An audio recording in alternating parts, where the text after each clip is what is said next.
بالله من الشيطان الرجيم. بسم الله الرحمن الرحيم.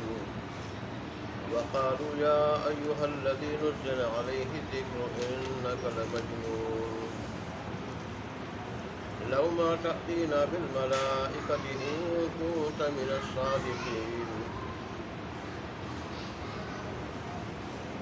ما ننزل الملائكة إلا بالحق وما كانوا إذا منذرين إنا نحن نزلنا الذكر وإنا له لحافظون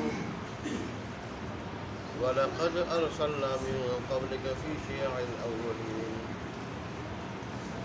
وما يأتيهم من رسول إلا كانوا به يستهزئون كذلك نسلكه في قلوب المجرمين لا يؤمنون به وقد خلت سنة الأولين ولو فتحنا عليهم بابا من السماء فظلوا فيه يعرجون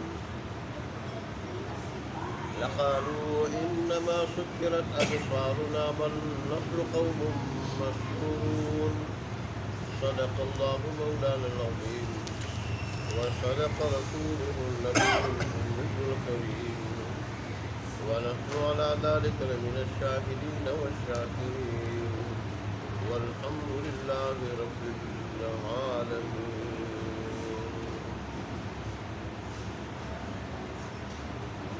سورہ حجر جو مکی سورت ہے، اس کی ابتدا میں ہی اللہ تبارک و تعالیٰ نے قرآن مجید کی حقانیت و صداقت بیان فرمائی. تلک آیات الکتاب و قرآن مبین کے الفاظ سے پھر اللہ تبارک و تعالیٰ نے کافر لوگ جو آخرت میں دنیا میں اسلام قبول کرنے کی آرزو کریں گے تو اس کا بھی ذکر ہوا، اور پھر رسول اللہ صلی اللہ علیہ وآلہ وسلم کو اللہ تبارک و تعالیٰ نے تسلی دی کہ ان کے تھوڑے ہی دن ہیں، دنیاوی دن، انجام ان کا بہت برا ہونے والا ہے. پھر کف افسوس ملتے رہیں گے، کاش مسلمان ہوتے یہ، ہاتھ کچھ آئے گا نہیں. لہذا ان کے اعتراضات سے، طعنوں سے اور آپ کو تکالیف دینے سے آپ دلگیر نہ ہو، ان کی مخالفت سے آپ پریشان مت ہو.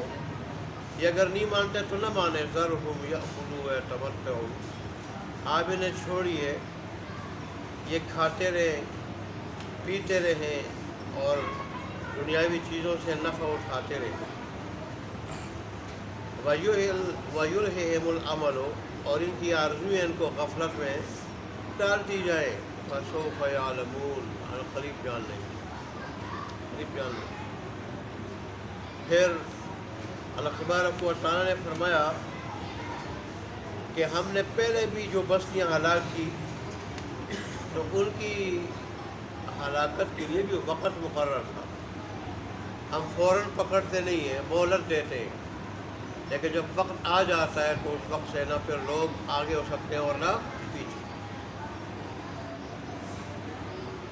اس لیے آپ اور مسلمان ایمان والے پریشان نہ ہوں کہ ہم اتنے ستا رہے، مخالفت کر رہے ہیں، پھر اللہ کی طرف سے عذاب کیوں نہیں آتا. اللہ کے ہر فیصلے کے لیے وقت مقرر ہوتا ہے اور اس میں حکمت ہوتی ہے، مصلحت ہوتی ہے. آج کی آیات میں مشرکین مکہ، عرب کے مشرک جو بیہودہ قسم کے اعتراضات کرتے تھے، فضول باتیں کرتے تھے، تو اللہ نے ان کا شکوہ کیا. وہ رسول اللہ صلی اللہ علیہ وسلم سے مذاق کرتے تھے کہ وہ آدمی جس پر نصیحت نازل ہوئی ہے، جو کہتا ہے کہ میرے اوپر میرے رب کی طرف سے نصیحت نازل ہوئی ہے، اے وہ نصیحت والے آدمی، انک لمجنون، بے شک تو دیوانہ ہے. عجیب نعوذ باللہ بکی باتیں کرتا ہے. کبھی کہتا ہے کہ مرنے کے بعد دوبارہ زندہ ہوں گے. مرنے کے بعد جب انسان مٹی ہو جائے گا دوبارہ کیسے زندہ ہوگا؟ اور یہ بھی کہتا ہے کہ حساب کتاب ہوگا، جزا سزا ہوگی. عجیب غریب باتیں کرتا ہے. میرے اوپر سے وہی آتی ہے میں اللہ کا نبی ہوں، ہمیں تو دیوانہ لگتا ہے۔ اور پھر تو اگر اللہ تبارک و تعالیٰ کا نبی ہے تو پھر فرشتوں کو کیوں نہیں لاتا ہمارے پاس کہ فرشتے آ جائے، وہ گواہی دے دے کہ یہ اللہ تبارک و تعالیٰ کا نبی ہے۔ اگر تو سچا ہے اپنی نبوت کے دعوے میں تو پھر فرشتوں کو لے آؤ، فرشتے گواہی دے دے کہ یہ واقعی اللہ تبارک و تعالیٰ کیا ہے، نبی ہے۔ اللہ تبارک و تعالیٰ نے اس کا جواب دیا کہ ہم فرشتوں کو نہیں اتارتے مگر جب ان کے اتارنے میں کوئی مصلحت ہو، حکمت ہو، اور یہاں تو مصلحت حکمت نہیں، ان کی تباہی ہے، کیونکہ جب فرمائشی مطالبہ اللہ پورا کرے، فرمائشی معجزہ اللہ پورا کرے، فرمائشی، اور پھر فرمائشی معجزہ پورا ہونے کے بعد بھی کوئی ایمان نہیں لاتا، پھر اللہ تبارک و تعالیٰ ایسے لوگوں کو صفحہ ہستی سے مٹاتا۔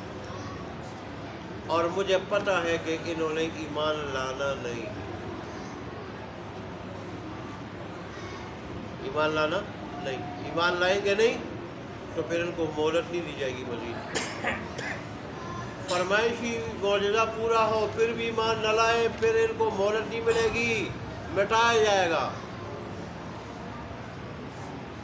اس لیے فرشتوں کے اترنے میں ان کے حق میں مصلحت حکمت نہیں ہے، فائدہ نہیں ہے۔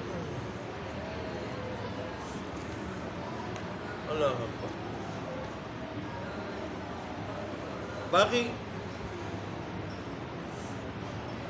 قرآن کو اگر یہ نہیں مانتے، نہ مانے، قرآن کو ہم نے اتارا، ہم اس کی حفاظت کرنے والے، ہم اس کی حفاظت کرنے والے۔ حفاظت کے لیے اللہ تبارک و تعالی علیم خبیر ہے، اس کے پاس بڑے بڑے طریقے ہیں حفاظت کے، جیسے اللہ تبارک و تعالیٰ نے اس کے قدرتی نظام اور دنیا کے اندر الفاظ کو اور معانی کو محفوظ کرنے کا یہ بنایا کہ الفاظ اللہ نے قراء اور حافظوں کی وجہ سے محفوظ کر لیے الفاظ۔ چنانچہ 70 سال کا ایک بوڑھا حافظ اگر کہیں غلطی کرتا ہے تو 9 سال کا حافظ اس کی غلطی پکڑ لیتا ہے، 9 سال کی حافظ غلطی پکڑ لیتا ہے۔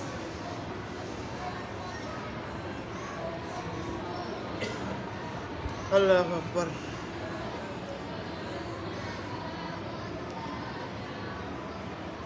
سابقہ کتابوں کو اللہ کی طرف سے یہ گارنٹی نہیں ملی تھی حفاظت کی، بلکہ اس کی حفاظت کی ذمہ داری اللہ نے خود کتاب والوں پہ، انجیل والوں پہ، تورات والوں پہ، یہود و نصارہ پہ ڈالی تھی۔ یہ واحد کتاب ہے کہ اس کی حفاظت کی ذمہ داری اللہ نے خود لی ہے۔ الفاظ کو اللہ نے حفاظ کے ذریعے، قراءت کی صحت کو اللہ نے قراء کے ذریعے محفوظ کر لیا۔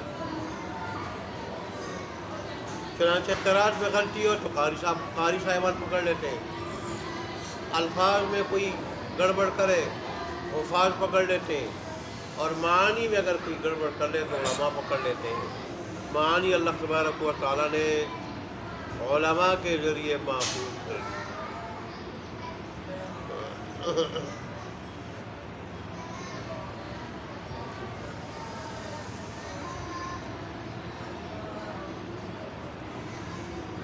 انگریز کا ایک پادری تھا، بڑا متعصب تھا، وہ کہتا تو تھا کہ 2 چیزیں انسانیت کی قاتل ہے، ایک محمد صلی اللہ علیہ وسلم کا قرآن اور ایک اس کی تلوار، لیکن اس کے باوجود بھی وہ کہتا تھا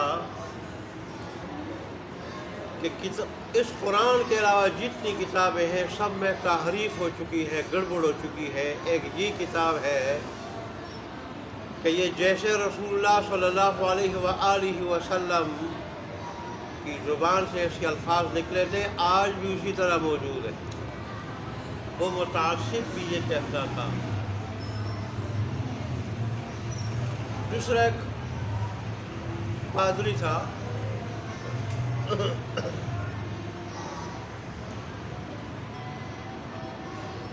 تو وہ بھی اس قسم کی گواہی دیتا تھا کہ اس میں گڑبڑ نہیں ہوئی ہے، تعریف سے پاک ہے، یہ محفوظ ہے۔ تو پھر جب کسی نے کہا مسلمان ہو جاؤ تو اس نے کہا نہیں، میں نے اپنا مذہب یہودیت کو نہیں چھوڑنا ہے، مسلمان ہونا نہیں ہے۔ کچھ عرصے کے بعد جب وہ آدمی ملا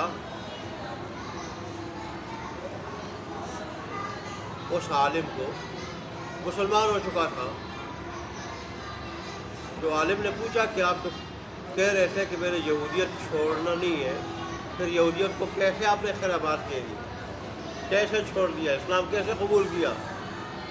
وہ کہنے لگا کہ میں مختلف مذاہب کی تحقیق کر رہا تھا، مختلف مذاہب کی تحقیق کر رہا تھا۔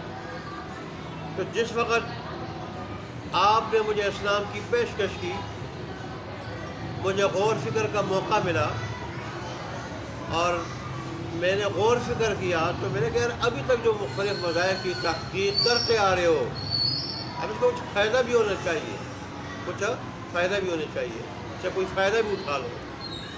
چنانچہ میں نے تورات کے اندر تحریف کر کے بڑا خوشنما لکھا اس کو، خوش خط لکھا اس کو، اور تحریف کر کے جب یہودیوں پہ پیش کیا تو یہود علماء نے میری تعریف کی اور خوش ہوئے اس پہ۔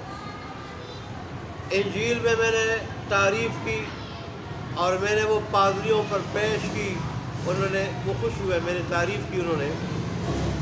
لیکن قرآن میں جب میں نے تعریف کی اور اس کو میں نے بڑا خوشنما لکھا، خوش خط لکھا، اور میں نے جب علماء، مسلمانوں کے علماء پہ میں نے اس کو پیش کیا قرآن کو، تو انہوں نے فوراً میری تحریف کو پکڑ لیا اور کہا بھائی کہہ رہے قرآن کی ہمیں ضرورت ہو نہیں، اس قرآن کو ساتھ لے جاؤ، جو اس میں تو نے گڑبڑ کی، اس میں تمہیں گڑبڑ کی ہے، اس گڑبڑ والے قرآن کی ہمیں کوئی ضرورت ہو نہیں۔ تو اس سے مجھے اندازہ ہوا کہ یہ قرآن مجید ابھی تک تحریف سے پاک ہے، تعریف ہے، تعریف سے پاک نہ ہوتا تو کبھی میری تحریف نہ پکڑی جاتی، گڑبڑ، رد و بدل، تبدیلی وہ نہ پکڑی جاتی، اور یہ اس کی حقانیت کی دلیل ہے، اس کی حقانیت کی، جو اللہ کا حق مذہب ہوتا ہے، حق مذہب ہوتا ہے، اللہ تبارک و تعالیٰ اس کو ایسے ہی گڑبڑ سے پاک رکھتے ہے، اس کی حفاظت کرتا ہے۔ اس کا مطلب ہے اس کے آنے کے بعد اب اور ادیان باقی نہیں رہے، یہ حق مذہب ہے جو قیامت تک باقی رہے گا۔ میرے سامنے جب اس کی حقانیت کھلی، میں اس پر ایمان لیا، مسلمان ہو گیا۔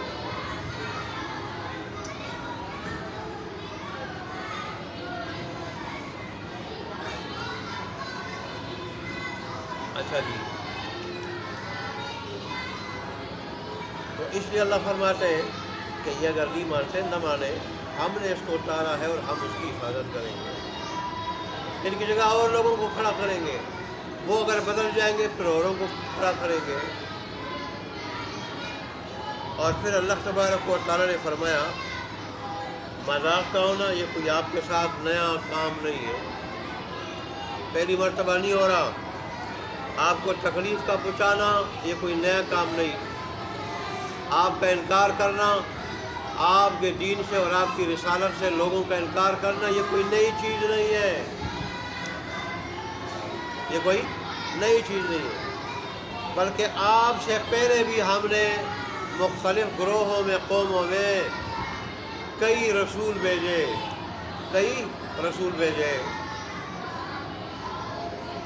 تو جس گروہ کے پاس جو رسول آتا اس گروہ کے لوگ اس رسول کا مذاق اڑاتے، تنگ کرتے، ستاتے، اس کے ساتھ ہنستے، اعتراضات کرتے، یہ کوئی نئی بات آپ سے نہیں ہو رہی، یہ راستہ ایسا ہے، یہ مشن ایسا ہے اس میں لوگوں کی طرف سے باتیں، طعنے، اعتراضات، تکلیفیں، ان کا سامنا کرنا پڑتا ہے۔ لہذا آپ تسلی رکھے، پریشان نہ ہو، دلگیر نہ ہو۔ غیر مکہ کے لوگ بدمش قسم کے جب اعتراضات کرتے تھے، مذاق اڑاتے تھے، ہنسی کرتے تھے، رسول اللہ کو تکلیف ہوتی تھی، پھر اللہ تبارک و تعالیٰ کو تسلی دینی پڑتی۔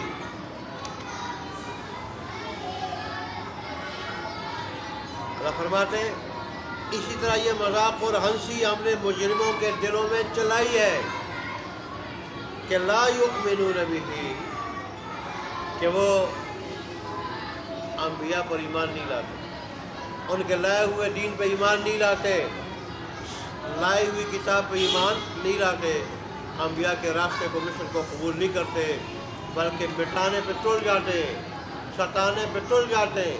اور پھر ہماری سنت یہ ہے کہ ہم نبی کیا کرتے ہیں، مٹا دیتے ہیں، انبیاء کو ہم غلبہ دے دیتے ہیں، ان کے مشن کو ہم غالب کر دیتے ہیں۔ پہلے لوگوں میں اللہ کی عادت رہی ہے۔ پھر آگے انہوں نے جو فرشتوں کے اترنے کا مطالبہ کیا تھا، ایک جواب تو وہ ہوا کہ فرشتوں کے اتارنے میں مصلحت نہیں، حکمت نہیں۔ اللہ جب حکمت دیکھتا ہے تو پھر وہ فرمائشی مطالبہ پورا کرتا ہے۔ یہاں اللہ تبارک و تعالیٰ نے فرمایا بعضی الفاظ میں کہ اگر ان کے لیے آسمان میں دروازہ کھول دیا جائے اور یہ اس دروازے میں چڑھ جائیں، فرشتوں سے باتیں بھی کر لیں، فرشتے گواہی بھی دے دیں یہ اللہ کا رسول ہے، تو بھی انہوں نے ماننا نہیں۔ کیا کہیں گے؟ آسمان پہ چڑھ کے بھی دروازہ آسمان سے ان کے سامنے دیکھتے ہوئے دن کے وقت کھل جائے، اوپر چڑھنے کا انتظام ہو جائے، دن کے وقت فضلو، یہ ذلو کا معنی دن کے وقت کسی کام کا ہونا، اور دن کے وقت یہ چڑھ جائے، آنکھوں سے دیکھ لے، اور دروازہ کھل گیا، یہ چڑھ گئے، فرشتوں نے باتیں کر لی، گواہی دے دی، تو بھی یہ کہیں گے سکرت ابصارنا، ہماری آنکھوں کی نظر بندی کی گئی ہے، ہماری آنکھوں کی نظر بندی کی گئی، بلکہ ہمارے اوپر جادو کیا گیا ہے، جس نے ماننا نہیں وہ نہیں مانتا۔ آج دیکھیں مسلمان عمل کے اعتبار سے جب کافروں کی مشابہت اختیار کر چکے ہیں، نماز نہیں پڑھتے، گناہ نہیں چھوڑتے، تو اللہ کی آیات سن کے اور احادیث سن کے، وعظ و نصیحت سن کے ٹس سے مس نہیں ہو رہے۔ ایک اللہ تبارک و تعالیٰ کی ذات ہی مسلمانوں کو دوبارہ اسلام کی طرف لا سکتی ہے، بظاہر بڑا مشکل ہے۔ حالات اس قدر بگڑ چکے ہیں، انسان جب اس کا دل سیاہ ہو جائے، گناہ کر کے سیاہ ہو جائے، بغاوت کر کے، پھر اس کی طبیعت ٹھیڑی ہو جاتی ہے، فطرت الٹی ہو جاتی ہے، پھر اس کو اچھائی برائی اور برائی اچھائی لگتی ہے، اور جب انسان کا یہ حال ہو جاتا ہے کہ اچھائی برائی اور برائی اچھائی لگے، پھر یہ نیکیوں کی طرف نہیں آتا۔ جہاں نیک بات ہوتی ہے، اللہ اور اس کے رسول کی بات ہوتی ہے، وہاں سے سارے بھاگ جاتے ہیں، اور جہاں شیطان کی بات ہوتی ہے، شیطانی کام ہوتے ہیں، وہاں سارے دوڑ پڑتے ہیں، مجمع لگ جاتا ہے، پھر ساری رات اگر جاگنا پڑے تو جاگنے کے لیے تیار ہو جاتے ہیں، لیکن اس شیطانی کام کو چھوڑتے نہیں ہیں۔ آج مسلمانوں کی حالت بھی اسی طرح ہے۔ اب ترجمہ دیکھ لیں، آیات کے اندر جو کچھ تھا اس کی تقریر ہو چکی، تفسیر ہو چکی۔ اب دیکھیں، وقالو، اور کہا ان مکہ کے لوگوں نے، یا ایھا الذی نزل علیہ الذکر، اے وہ شخص کہ جس کے اوپر نصیحت اتری ہے۔ قرآن کا ایک نام نصیحت بھی ہے، ایک نام کیا ہے؟ ذکر، یعنی نصیحت بھی ہے۔ اے وہ شخص جس پہ نصیحت اتری ہے، انک لمجنون، بے شک تو دیوانہ ہے، بے شک تو البتہ دیوانہ ہے۔ اس قسم کے بدبخت لوگ تھے۔ لو ما تأتینا بالملائکۃ، کیوں نہیں لاتا تو فرشتوں کو ہمارے پاس؟ ان کنت من الصادقین، اگر ہے تو سچا، اگر ہے تو سچا۔ اللہ تبارک و تعالی نے جواب دیا ما ننزل الملائکۃ، نہیں اتارتے ہم فرشتوں کو الا بالحق، مگر حق کے ساتھ، یعنی مصلحت کے ساتھ، حکمت کے ساتھ۔ حق سے مراد حکمت مصلحت ہے۔ وما كانوا اذا منظرین، اور نہیں ہوں گے وہ اس وقت مہلت دیے ہوئے لوگوں میں سے۔ مہلت دیے ہوئے ہیں، ہاں ان کو پھر مہلت نہیں دی جائے گی۔ انا نحن، بے شک ہم نے، نزلنا الذکر، اتاری ہے نصیحت، وَإِنَّا لَهُ لَحَافِظُونَ، اور بے شک ہم ہی اس کی حفاظت کرنے والے ہیں۔ وَلَقَدْ أَرْسَلْنَا مِن قَبْلِكَ، اور البتہ تحقیق بھیجے ہم نے آپ سے پہلے، فی شیع الاولین، پہلے گروہوں میں، اور البتہ تحقیق بھیجے ہم نے رسول آپ سے پہلے، پہلے گروہوں میں۔ شیعہ گروہ، اما یأتیہم من رسول، اور نہیں آتا ان کے پاس کوئی رسول، الا کانوا بہ یستہزئون، مگر وہ سے ہنسی کرتے، مذاق کرتے۔ کذالک نسلکہ، اسی طرح اس ہنسی اور مذاق کو ہم نے چلایا فی قلوب المجرمین، مجرم لوگوں کے دلوں میں، داخل کیا ہم نے مجرم لوگوں کے دلوں میں۔ جو اللہ تبارک و تعالیٰ کے دین کا انکار کرتے، ضد عناد سے کام لے، پھر اللہ مہرے لگا لیتا ہے، پھر بدمستی میں بہت آگے نکل جاتے ہوں۔ ویسے اللہ کسی کو گمراہ نہیں کرتا، لا یؤمنون بہ، کہ ایمان نہیں لاتے وہ اس پر، نبی پر، اس کے دین پہ۔ وقد خلت سنت الاولین، اور گزر چکی ہے یہ عادت پہلے لوگوں میں، گزر چکی ہے اللہ تبارک و تعالیٰ کی یہ عادت، یہ دستور، یہ سنت پہلے لوگوں میں۔ وَلَوْ فَتَحْنَا، اور اگر کھول دیں ہم، علیہم ان پر، مشرکین مکہ پر، بابا من السماء، دروازہ آسمان سے، لفظی معنی آسمان سے، دروازہ آسمان میں، فَظَلُّوا فِيهِ يَعْرُجُونَ، اور پھر یہ دن کے وقت اس میں کیا کریں، چڑھ جائیں، تو پھر کیا ہوگا، لَقَالُوا، البتہ کہیں گے یہ، البتہ کہیں گے یہ، إِنَّمَا سُكِّرَتْ أَبْصَارُنَا، بے شک نظر بندی کی گئی ہماری آنکھوں پر، ہماری آنکھوں پر، بل نحن قوم مسحورون، بلکہ ہم تو ایسے لوگ ہیں جن پہ جادو کیا گیا ہے۔